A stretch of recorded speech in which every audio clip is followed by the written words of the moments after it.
ये नवाज शरीफ साहब की राय नहीं थी, ये अच्छा। पीपल्स पार्टी की भी राय थी, ये बहुत से लोगों की राय थी।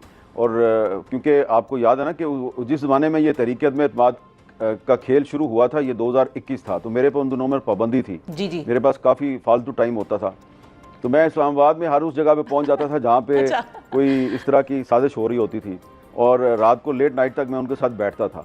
तो ऐसी ही एक महफिल थी जिसमें कि शहबाज शरीफ साहब थे, बिलावल साहब थे, और इसके अलावा JUI के कुछ लोग थे।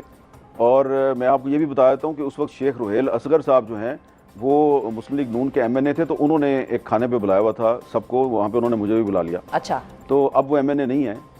तो वहाँ पर मैंने इन सब से पूछा था, ये मैंने खुद पूछा था शहबाज शरीफ साहब से, बिलावल साहब से, और गफूर हैदरी साहब थे वहाँ पे। मैंने इन तीनों से पूछा था कि आप इकट्ठे हैं सारे, और भी लोगों को आप ला रहे हैं, तो आप ये नहीं समझते कि अगर आप इमरान खान को तहरीक अदम एतमाद के ज़रिए हटाएंगे तो वो इस वक्त बहुत अनपॉपुलर है, तो वो एक हीरो बन जाएगा।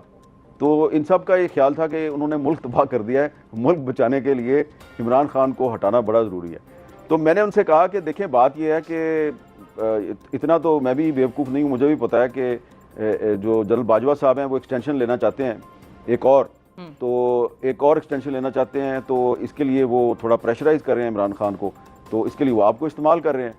तो अगर आप लोग इस्तेमाल हो रहे हैं तो आपको लगता है कि इमरान खान साहब जो हैं वो इस तरीके से जनरल बाजवा साहब को एक्सटेंशन देने के बाद वो आपकी बात सुनेंगे? तो ये आए बाएँ शाएँ कर रहे थे सारे। तो नवाज शरीफ साहब जो हैं वो उस वक्त लंदन में बैठे हुए थे, और उस वक्त शाहिद खाकान अब्बासी साहब बहुत आ जा रहे थे उनके पास। बाजवा साहब और नवाज शरीफ साहब के दरमियान शाहिद खाकान अब्बासी साहब ने काफ़ी पैगाम रसानी भी की। तो ये एक तासुर है कि जी नवाज शरीफ साहब जो हैं वो चाहते थे कि इमरान खान के खिलाफ तहरीक अदम एतमाद ना लाई जाए। जो तहरीक अदम एतमाद आई थी वो नवाज शरीफ साहब की कंसेंट से आई थी, उनकी मर्ज़ी से आई थी, और उसके बाद फिर जब तहरीक अदम एतमाद टेबल हो गई, उसके बाद बाजवा साहब ने और जनरल फैज़ साहब ने कोशिश की कि ये वापस हो जाए, और ये सारे जो हैं इनको बुलाकर बाजवा साहब ने कहा इसको वापस करो। वहाँ पर जो बलूचिस्तान के कुछ रहनुमा थे वो डट गए थे, उसमें खालिद मक्सी साहब थे, उसमें अख्तर मैंगल साहब थे, और एक और बलूचिस्तान के रहनुमा थे। 3-4 जो बलोच रहनुमा थे ये डट गए थे। तो ये तासुर बिल्कुल गलत है कि जी नवाज शरीफ साहब जो हैं वो तहरीक अदम एतमाद के। लेकिन मीर साहब यही दोनों हजरात फिर PDM हुकूमत का भी हिस्सा बने थे, अगर उस वक्त वो डट भी गए थे कि हम नहीं इसका वो बनते पार्ट। आप अख्तर मैंगल साहब की बात कर रहे हैं और खालिद मक्सी साहब की बात कर रहे हैं? जी जी हाँ, ये बिल्कुल बने। खालिद मक्सी साहब जो है उन्होंने तो जनरल बाजवा को यहाँ तक कहा था उस मीटिंग में कि बाजवा साहब मैंने तो अभी 24 घंटे पहले जो है बाप पार्टी जो है उसकी तरफ से प्रेस कॉन्फ्रेंस का ऐलान किया और मैंने इनकी हिमायत की है। तो अब आप कह रहे हैं जी कि तहरीक अदम एतमाद वापस लो और इमरान खान शुड कंटिन्यू, तो ये तो फिर आप इस तरह करें, फिर आप मार्शल लॉ लगा दें इस मुल्क में, अगर आपने इस तरह ही करना है।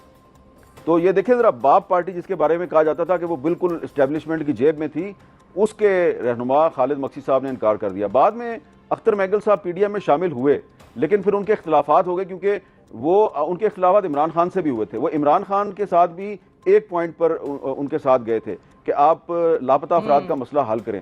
जब वो मसला हल नहीं हुआ उन्होंने उनका साथ छोड़ दिया।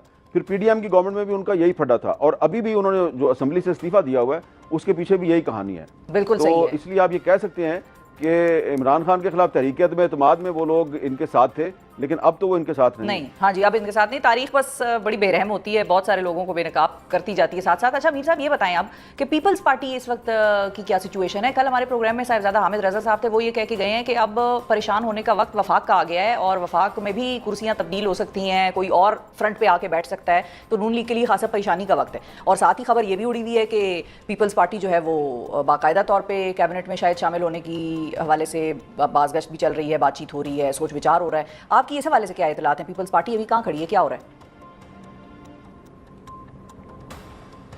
वज़ीर आज़म शहबाज शरीफ साहब कोशिश कर रहे हैं काफ़ी अरसे से, पीपल्स पार्टी को कन्विंस करने की कोशिश कर रहे हैं कि आप फेडरल गवर्नमेंट का हिस्सा बन जाएं, क्योंकि अभी पीपल्स पार्टी जो है ना वो सिर्फ कॉन्स्टिट्यूशनल पोजीशंस लेके बैठी हुई है। प्रेसिडेंट ऑफ पाकिस्तान का ओहदा है और 2 सूबों की उनके पास गवर्नरशिप है, तो इन ओहदों पे वो बैठे हुए हैं।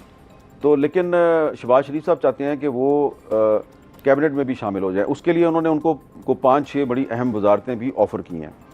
इस पर ठीक है। पीपल्स पार्टी के अंदर इब्तदा में ये राय थी कि हमें इनके साथ शामिल हो जाना चाहिए, लेकिन फिर बिलावल भुट्टो जरदारी साहब जो हैं उन्होंने जब सलाह मशवरा किया, अपनी सेंट्रल एग्जीक्यूटिव कमेटी के अरकान से बातचीत की, तो उनका ये ख्याल था, ख़ास तौर पे जो पीपल्स पार्टी पंजाब के जो रहनुमा हैं, कि जी हमारी तो लड़ाई चल रही है मुस्लिम लीग नून के साथ सूबा पंजाब में, उन्होंने जो वादे किए थे वही पूरे नहीं किए, तो प्लीज़ आप इनका फेडरल गवर्नमेंट का हिस्सा ना बने।